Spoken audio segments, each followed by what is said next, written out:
Hello and welcome, child of God.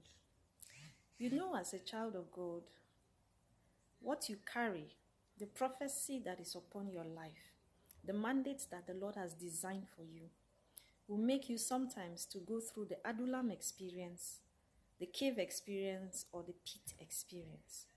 In the book of Samuel, the Bible tells us about David.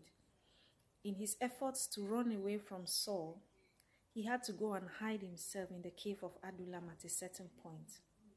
You know that David had been anointed and he had even overcome Goliath. He had won Goliath, the most dreaded man ever from the Philistines.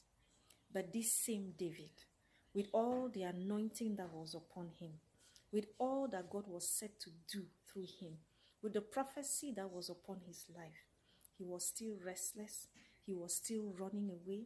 He was still without a place of rest because he was running from Saul. King Saul was looking for him by all means to take his life. And David was running away from one race, from one hiding place to the other, until he got to the cave of Adullam. And it was only after he left that place that finally he was able to walk in the manifestation of his anointing, of his calling, of his mandate. What would you say of Joseph? The Lord gave him wonderful prophecies and dreams about his future.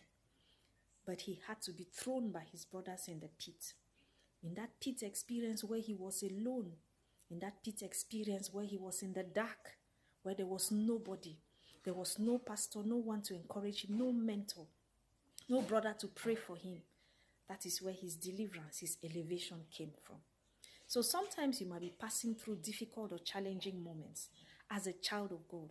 The Lord has given you so many visions and prophecies about your life, about your ministry, about your future. You see them in the spiritual, but the physical does not look like anything you have seen spiritually. It is time for you to go to that Adullam. You have to understand that you need to go to the cave experience.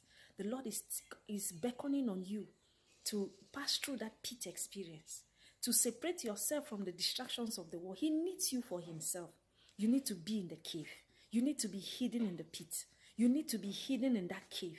You need to go through that university of tears. Because when you come out from there, you get your promotion. You begin to manifest. You begin to operate in that dimension, in that capacity that the Lord has anointed you to be. So it's not a time for you to pity yourself or to cry or to lament or to complain. It is a time to enter the cave. May the Lord give you understanding.